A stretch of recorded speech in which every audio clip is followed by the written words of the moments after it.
You are listening to the Motherhood Unstressed podcast, and I'm your host, Liz Carlisle. Welcome back. Welcome to another new week. I am so glad that you're here. Thank you for tuning in. Thank you for subscribing and leaving us a review on Apple Podcasts. That means so much. And I'm so excited to share this week's guest with you. Her name is Tallia Deljou. She is a positive psychology expert, podcast host, of the podcast Sincerely Me, and she's a coach for women.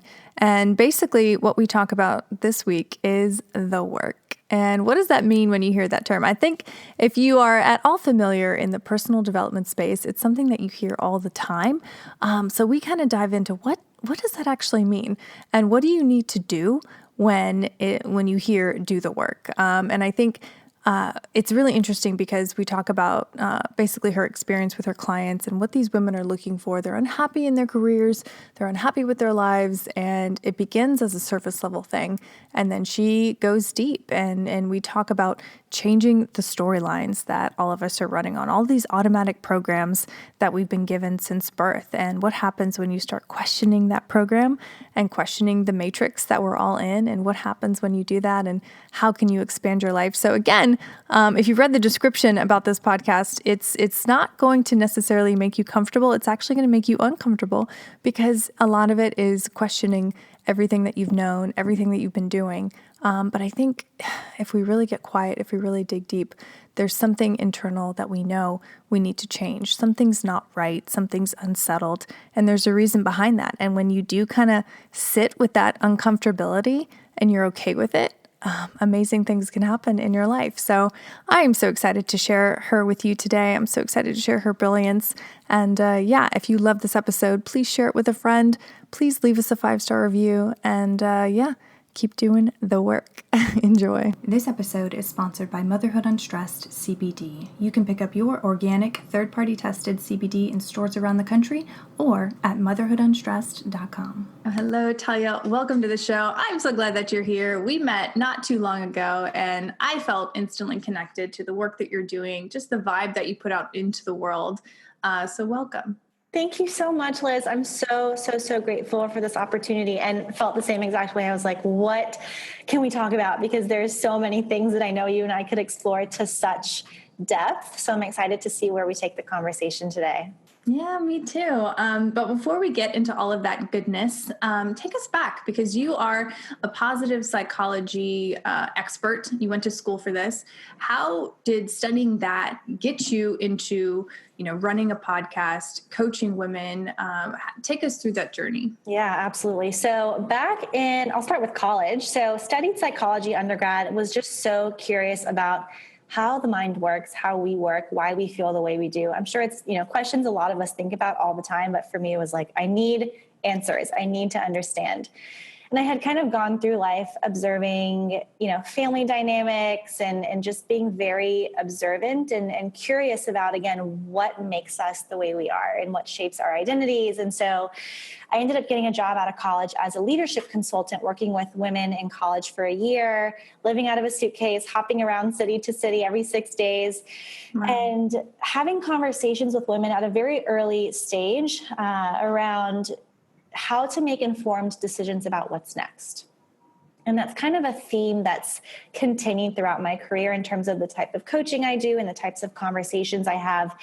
And so my journey into positive psychology was, again, fueled by this curiosity to really understand what leads to high quality experiences for us in life, and how do we make the most of our experiences, our relationships, our work. How do we contribute in a way to society that feels meaningful and exciting and joyful?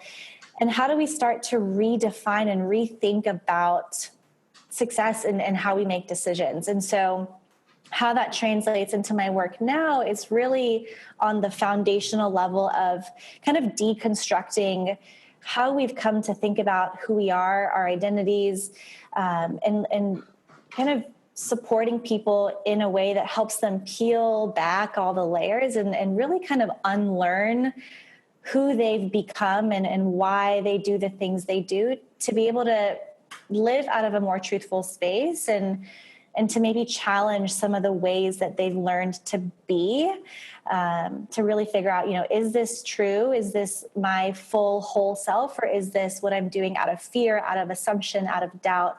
And yeah, so positive psychology shows up in a lot of different ways throughout my work, but that's really the kind of essence of it for right now, at least. That's so incredible. And I think too, I mean, it's such a hard thing to do, to look at yourself objectively. And I think for a lot of people, you don't even realize that you're operating on this program, essentially, that you've had since you were a child. So when you work with women, are they pretty much all aware that, they want to be more themselves, find their purpose, or are they kind of like, I'm just unhappy and I don't know what to do? It's usually the latter. It's usually, I'm just feeling stuck and I don't know what's next. And we tend to jump straight to, well, more money will fix it, or a new job will fix it, or maybe I want to move, or maybe it's this, right? We're so quick to look to the external world. And my job as a coach is to kind of like bring you back full circle and say, sure, we can look at what's going on the outside, but the external world is only a reflection of what's going on inside. So we have to shift focus and start paying more attention to the internal world, which for a lot of people is really scary, because there are things we deep down know we need to face, whether it's, patterns or traumas or just pain that's been kind of buried and it's unresolved. And why make ourselves uncomfortable, right? Like we're creatures of comfort. We like to think that we're better off in autopilot sometimes. So yeah, I catch a lot of people who are just feeling stuck. I don't really know what's next, but then the conversation quickly turns into, what do I want? What do I enjoy? What does life look like if I have the freedom that I want to feel, if I have the confidence that I know is in there somewhere? And so it's getting into that headspace of letting yourself dream again and learning how to do that for yourself. I think we forget how to do that at a certain age, right? It becomes about being practical and being an adult, and life just kind of hardens us and makes us a little more serious inevitably. And so it's kind of learning how to soften and come back to that place of restfulness so that we can actually think clearly and take action from a place of truth and of wholeness. That's amazing. So what is one of the first things that you do when you sit down with a client who might not be there yet, who hasn't done the work yet? Yeah. Where do you even start with all this? Because I feel like listening to you, this could take like 6 years. Yeah. And to your point, the work is never done. Right? It's just about learning the tools so that you can come back to strategies to put into place if and when you end up feeling stuck again, because you will, right? Like, again, it's never like, okay, I've achieved clarity, I'm now confident and I'm good to go for the rest of my life. Like, it's definitely not that way. But in terms of a starting point for every single person that I work with, 2 questions. The first is, why are you actually here? Because I think, again, it's easy to come from a fear-based kind of ego perspective and say, well, all these external things, I'm not happy in my job, I'm not making the money I want, I'm XYZ. But that question immediately kind of, it triggers the recognition that there's something deeper, there's something beyond the surface that you're actually wanting to give some attention to. So that's my first question. And then the first really like opening exercise that I present to everyone is writing a letter to fear. We have to know how fear is showing up for you and where we're starting, and understand that relationship. And that's kind of my thing is always, where are you in your relationship to yourself, and how is fear showing up for you? And that gives us a good starting point to understand what you're holding yourself back from, the limiting beliefs that you have, the assumptions you're living in, the old stories and the old patterns that are keeping you feeling stuck, that are keeping you in that smallness. So yeah, dear fear, you write a letter and we talk about it day one. And it's so uncomfortable for most people because they've never sat with themselves and sat in that discomfort and asked themselves the types of questions that they know they're ready for, but need some accountability to kind of step into and really show up for. God, I love that you actually kind of dive into the darkness, because so often, especially in the personal development space, Yeah. everything is light and love and peace and miracles. But really, like to get to that point truly, and we're never really probably there. It's a cycle. Yeah. Yeah, you need to kind of go into the darkness and be okay with it and sit with it and be comfortable with it. I would imagine a lot of your clients kind of cry during this time. Is that true? Oh, yeah. Actually, the most emotional part of my coaching process, it's one of my favorite parts. And it's after about 2 weeks, we go to family and friends and we ask them for feedback on what brings this person to life. What does she contribute that's of value? When have you seen her at her best? And it's really just like a parade of praise and of positive feedback in a way that really builds us back up. Because I think, to your point, when people come to me, whether or not they realize it, they're a little broken and they're looking they want to feel better.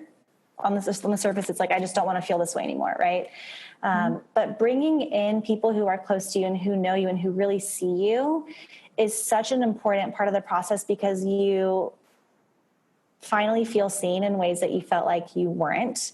And you're also just letting yourself receive compliments, receive these perspectives about you that kind of invalidate a lot of your own assumptions and negative thoughts and like negative self-talk. So for most people, that's just like, you just see their hearts kind of expanding and letting themselves sit in just the goodness of like the love that people around you have. So having them sit and read these pages and pages of stories that their loved ones have shared.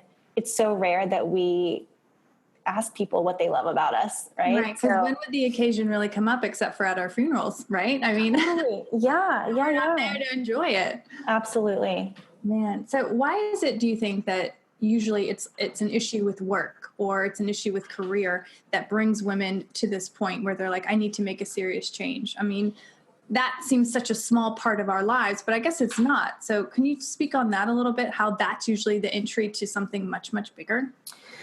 Yeah, I mean, I think if you just look at where our time goes day to day, right? We spend most of our time at work, so it's easy to think work's the problem. Ooh. Yeah, it's easy. That's powerful. It's easy to think it just because of, again, where our time is going. But one of the questions I also ask a lot is, what's the real problem we're here to solve? And for a lot of folks, we're trying to solve the wrong problem. So if we're talking about money and negotiation, sure, the surface level problem is that you're not making the money you want, but the second layer to that is that you don't feel deserving of what you want. So let's talk about that. Let's talk about the deservedness, that sense of worth, that sense of letting yourself want more money, and why it feels hard sometimes to let yourself want more. So those are the pieces that I like to dig into. And that's, again, where we talk about like the right problem to solve. Let's talk about that. Because sure, I can teach you all day how to negotiate and make more money. I've seen incredible results when it comes to negotiation and setting women up for more money. But the conversation has to go way, way, way deeper to really figure out what you're holding yourself back from. Why are you scared of asking for more? What are you scared that's going to say about you? What are you scared they're going to think about you? So yeah, that's where we have to start. So work, again, is an easy thing to point to and say, this is the problem. It's something outside of me. I can fix that. There is an easy solution here. And it's like, right. If we just go for what's easy to fix, we're not actually really ever growing in the way we are here to grow. Do you ever get clients that, you start to get into the murky waters and you start to deal with childhood trauma and sense of worth and things like that? And do you find them wanting to just quit and like back out because it's too much, like it's too scary? No, actually. And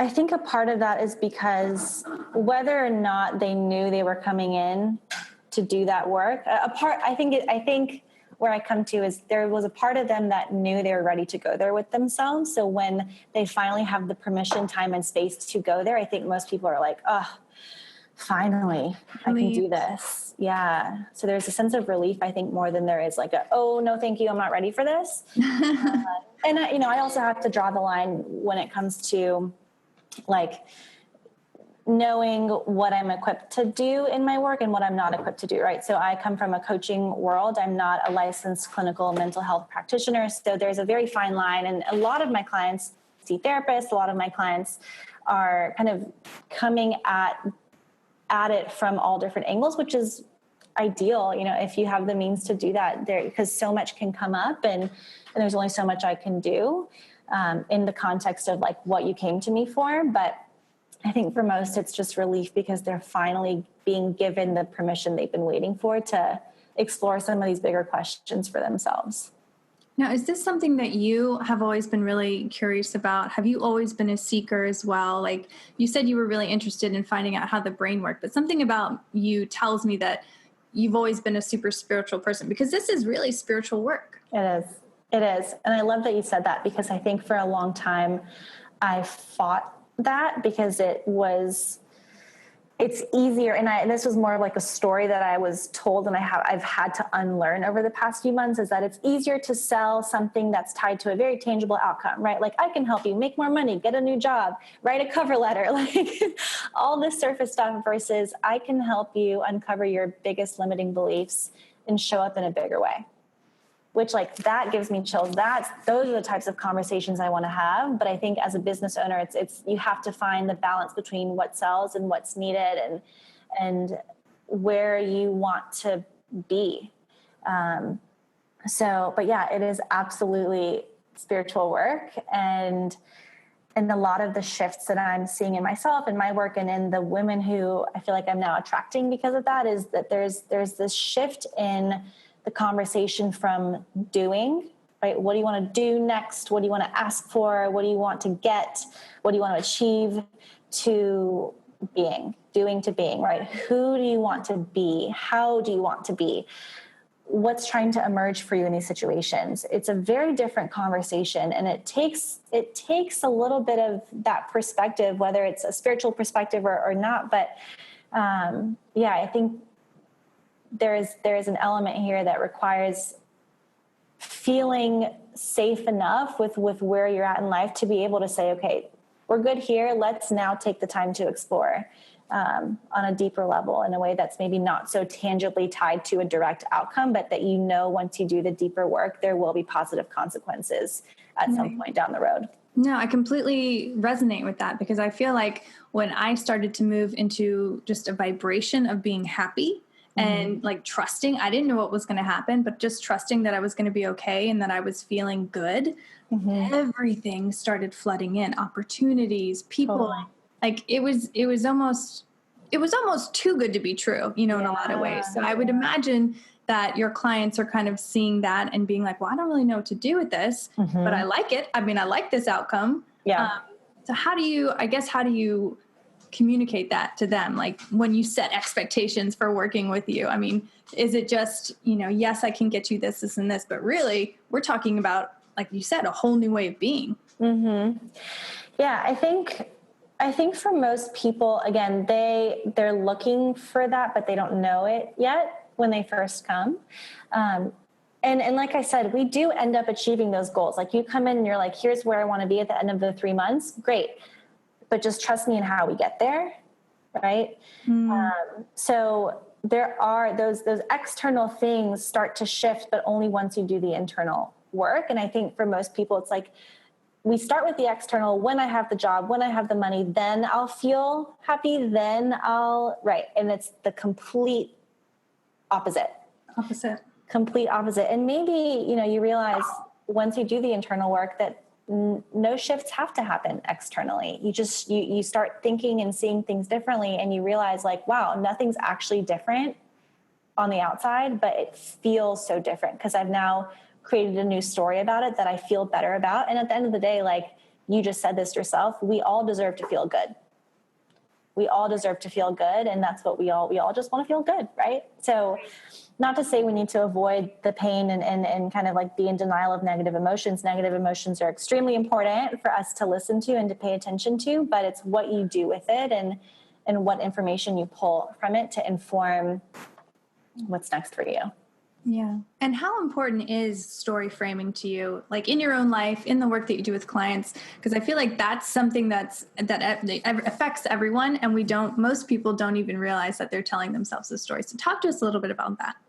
Yeah, I could talk about this for days. So stories are everything. We live in stories whether or not we know it. And to your point, like most of us don't know that we get to choose the story. And once you recognize it and put that into action, it's like the most empowering thing ever, because you realize how much, I don't want to say control, because there's a lot we can't control, but how much power you have in shaping your reality. Again, even if nothing external changes, the way you make sense of it is up to you. So one of the frameworks I teach in my work is called the self-coaching model. And it basically rests on this assumption that, the circumstances and situations we face in life are factual, neutral, objective. Your mind then attaches a thought to what's happening. It's good, it's bad, it means this about me, it means that about me.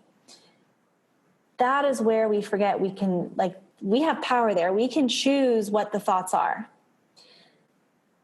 And this can get a little meta when I talk about it out loud, but I think for me, it wasn't until I started understanding and practicing mindfulness where I actually experienced for the first time being without thought. Right? And I think so many of us are so quick to identify with our thoughts, attach ourselves to these thoughts and these stories. And it's like, you are not your story. Right? There's space between what's happening and the thought you attach to it, where you have the power to choose how you're going to meet it, where you're going to be at when you come to that situation. So it's understanding that the thought you attach ends up creating the reality around you, right? So you feel something based on the thought you think.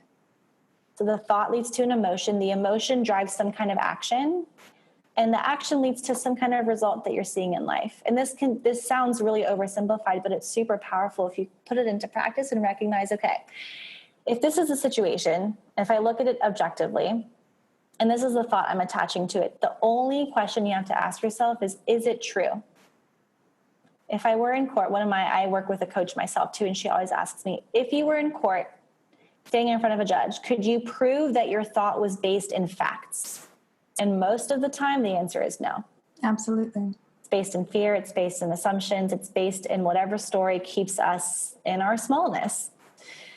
So, okay, if that's the story and it's leading you to feel unappreciated, what do you want to feel instead?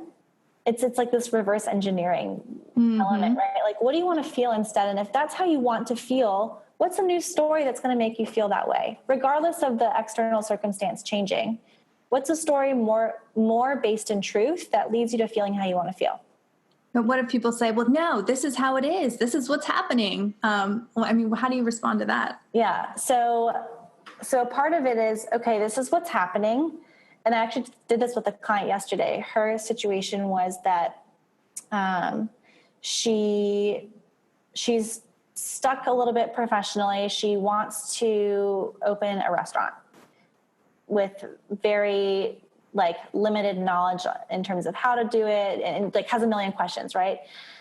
And so the current story she's playing for herself, and I had her actually say this out loud. I wrote it down and read it back to her. I was like, okay, what's the current story? And she said, well, this is going to be really hard. Opening a business, opening a restaurant means I'm not going to have any time for my wife, for anything else in my life. I'm going to have to sacrifice. I'm going to have to compromise. I'm going to give up everything, and it's not going to make me any money.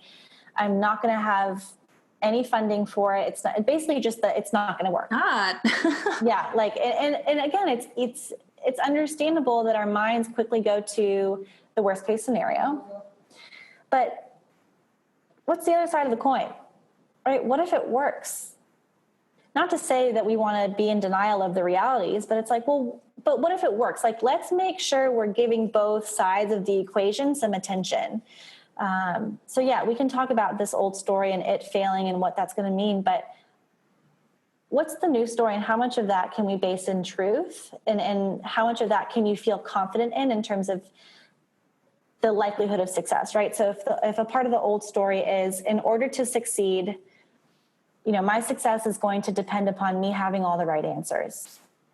And in her present day, she's like, well, because I don't have any answers, I'm going to fail. And I was like, okay, well, what if your success actually depended on having the right questions? I love that. And she was like, yeah, I have a million questions. I was like, great, that's all you need. Then we have to go find people who have the answers. Because guess what? There are a bunch of people out there who've done what you want to do, who have the answers, right? And there's always Google. And there's always Google, which is a blessing and a curse, right? It can be really overwhelming because there's so much information out there. And I think for us, belief, we have to actually feel and see people in the real world doing what we want to do to see that it's possible for us as well. But I mean, that simple shift from I have to have all the answers to I have to have the right questions, to, I am going to have to find the money I'm going to have to find the right people to start having conversations with, right? And then I'm like, okay, well, how confident are you in finding the right people and in asking the right questions? She's like, 10 out of 10. Oh, wow. Like, great. So let's start there. Write your questions. Next week, we're going to go start asking them. And and that's where I think people make out the things that they want to be so much bigger than they are. And it's like, what's the first thing you can do that gets you one step closer? You don't have to have A to Z all planned out. What's the first domino? This is the visual I always give. It's like, what's the first domino you can flick over that the rest inevitably have to fall? It's the point of no return where, you start having conversations. Now there's some accountability. You hire a coach. Now someone's checking in with you to see if you've done the things, right? So that's an example of the no, but this is happening. And it's like, okay, sure, this is happening to you. Here's who you can blame if that's how you want to come at it. Or you can come at it from here's who I want to be in this situation. Here's what's trying to emerge for me or from me. Here's the opportunity. Right. I think it's moving from victim to empowered actor. Totally. Absolutely. Yeah. So I do have to ask you, you are an international speaker. You go all over the world. You've spoken with Deepak Chopra, which is amazing. What is really your core message when you step on stage? Oh, that's such a good question. I think, honestly, it evolves and changes as I evolve and grow. And I think that's why entrepreneurship is so beautiful, because you can really, you can make decisions and same with, having a job. But I think there's something really beautiful in being able to decide the direction you're going with your business based on where you're growing in your own life. So for me, the message right now is that it's okay to let yourself want more for yourself. And it's hard. It's really hard because there are a lot of stories. There's a lot that keeps us, again, in our smallness. I talk a lot about smallness and what's keeping you in that shrunken state, and that we go straight to, well, here's what I need. In my negotiation conversations, it's like, well, here's what I need to survive, basically, is what people say. And I'm like, but how much do you want? What's wrong with wanting more? And it's not until we give ourselves permission to want more that we give ourselves permission to dream. And it's not until we let ourselves dream that we really are able to step into a more expanded version of who we are. I love that. It's like these little tiny, again, little dominoes that lead to something so big, or small hinge swinging a big door. Yeah. I love that. I love that. Did Deepak leave you with anything? Did you get a chance to talk with him? I'm just curious because he's someone who's so mindful and so amazing. Yeah. So I didn't actually get to speak with him one-on-one. We were both speakers in a virtual summit. And I was fortunate enough to be second to him. He kind of opened the summit and I spoke right after him. So him and I have not directly spoken, but I think something that he and a good friend of mine, Dara Brustein, they have a video series together called Diving Deep with Deepak and Dara. And I really appreciate his ability. And I think it's something I'm learning to do that Dara's also taught me, is to make, and something you're doing honestly in your work too, is like making this spiritual, like making sense of it in a way that's accessible and relatable and actionable. I think for most people, it's kind of this like esoteric. It's kind of up here. Right? How do we bring it back down for people and connect like day-to-day things to something a little bit bigger to get them out of their own way. So that's something I'm learning from watching their video series and just building my relationship with Dara, and can really appreciate people like you in the world who are bringing more of these conversations into the world in a way that makes it a little bit easier to talk about and just gives people like a language to start using, because so many of us think about these things but don't know how to start talking about them. And I think we're all desperate to talk about these things but don't know how or when or where. So yeah, language is key. Absolutely. And that's honestly, like, having you on the show is huge, because you are someone who can speak to this so clearly and so eloquently, and then provide examples, which I totally get and understand. But do you have anything that you use in your day-to-day, not just with clients, but to get out of your head, to get out of the stories, and really get centered and to be able to take on the day, as who you really are? Mm-hmm. Yeah. So this is a very kind of practical tool that any person at any point of any time of day can do. And it's just a simple grounding exercise. I recently had someone, I like dabble in Reiki and all these kind of energetic practices for healing. And I had a session with her last week, and she goes, "You are so up here. Like, you're so airy, you're so in your head." And I didn't really realize that until starting to do these more grounding practices, where I'm really just bringing my attention down into my feet. And it literally feels like my energy is just going from up here straight down my body into my feet and grounding me into the earth. And I felt like on Monday, I remember getting off of, I was going through another session with one of my coaches, and I remember putting my feet on the ground and feeling like I was stepping on the ground for the first time in my life. Like, yeah. So for me, simply bringing my attention to my feet, spending 5 minutes outside every morning with my bare feet in the earth, just focusing on my breath. It's really brought me back into my body. And I think, again, a lot of us just live in our heads, myself included, right? There's a reason why I do the work I do. I know it's important because I need it so much myself too. No, I mean, that's what it is. Like, the best healers are the ones that have healed themselves and continuing to do totally. Get it, Yeah. And I'm under no delusion that like I've figured it all out, right? I'm in the process of, and I will always be, and I'm here to share the truth of my process and be like, hey, here's what worked. Here's what's not working. Here's what I'm struggling with. Like, clients day one, I feel and I know people have different perspectives on this, but like, I share a lot about myself and my own life with clients, because I think we need to feel less alone in the things that we experience, and to see someone else going through it too can definitely help us in feeling a little less crazy sometimes. Right. Me too is the kindest 2 words that you can hear. Totally. So for me right now, grounding has been really helpful. And just kind of tuning into my breath. I find myself breathing in a very shallow way sometimes. And like, I'll breathe and like my shoulder is like up here, and it feels very tight. And I've had my sister be like, are you having trouble breathing? Like, what's going on? And so I'm really starting to pay attention to where my breath sits in my body. And again, moving the attention and the energy from up top here and down into my feet. And it's been incredibly helpful. So that's my current practice. And again, it kind of changes as my needs change, but that's been incredibly powerful for me for right now. Yeah. And I think that that's the case for so many women, especially, you're doing this, you're doing that, you're carrying, the emotional family load at home. So to be able to do those practical things can change your life, can change your family's life. I mean, I'm going to go out tomorrow morning at 5 a.m. with my feet in the ground. Like, I'm telling you, it's happening. Yes. It's so powerful. Yeah. I mean, spending time outside in general. I hosted a retreat last weekend out in Serenbe here in Georgia, and so many of the takeaways of the women who were in the group were like, man, I really need to spend more time outside. It can be so healing just to surround yourself by things that are alive, right? And there are so many lessons to pull from nature.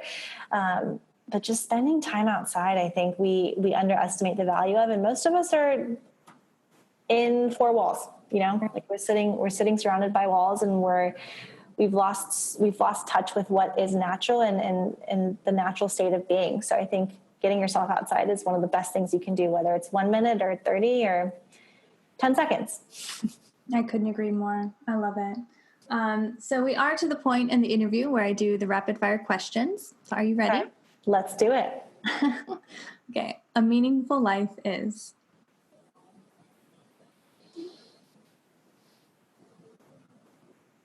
True.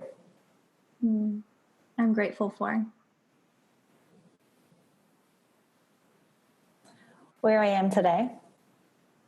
And what's something that you've learned in life that you wish someone would have told you earlier on?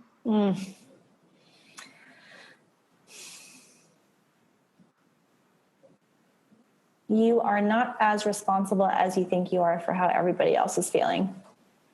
I love that. I love that. I feel like I just had that kind of conversation the other day with two separate friends who were taking on the emotional burden of those around them. Yeah. Wow. Okay. So how can everyone listening find your work, find you online, book you for speaking gigs, book you as a coach, all the things? Thank you. You're so kind for asking. So first place to go for some content would be my podcast, Sincerely Me. It's a conversation all about self-discovery and inner work. I've had some awesome guests. Cannot wait to have you on the podcast as well soon. So that's a great place to turn. And then my website, talliadeljou.com. You can learn more about me, about my story, about my speaking gigs and topics and how to book me there.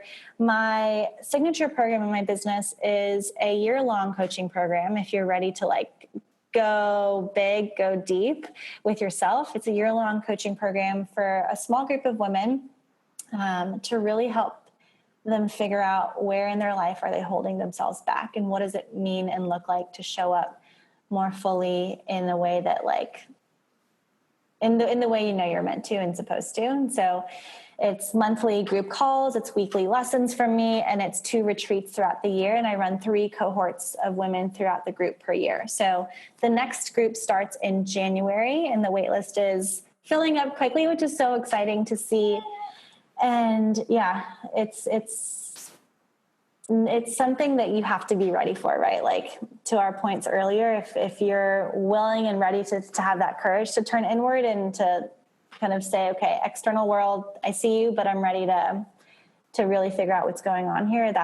It's for that woman who's ready. So those are all the things. And then I have retreats and events going on around town, and we'll hopefully be doing some international retreats starting next year as well. So everything is pretty, the best way to find out about all that is just on Instagram at Tallia Deljou. And I send a lot of updates out and talk a lot about lessons from coaching sessions and things that are on my mind that I'm going through. So any and all of those ways are great ways to connect. I love that. And I love that you give a lot of content, before you're saying, okay, come work with me. You're healing every single day through just what you put out into the world, through the podcast, through your Instagram. So that, I think, is a testament to who you are and the value that people could get from working with you as well. Thank you, Liz. I appreciate that so much. Yeah. Thank you for being on the show. This was so much fun. I loved it. Absolutely. Thank you for having me. You have been listening to the Motherhood Unstressed podcast, and I'm your host, Liz Carlisle. If you found any kind of value out of this conversation today, please share us on your Instagram stories, tag us at Motherhood Unstressed, and hit those 5 stars. It literally takes 5 seconds to do that, and you will feel so good for giving back to the show if we have given anything to you. Have a great week. Love you guys.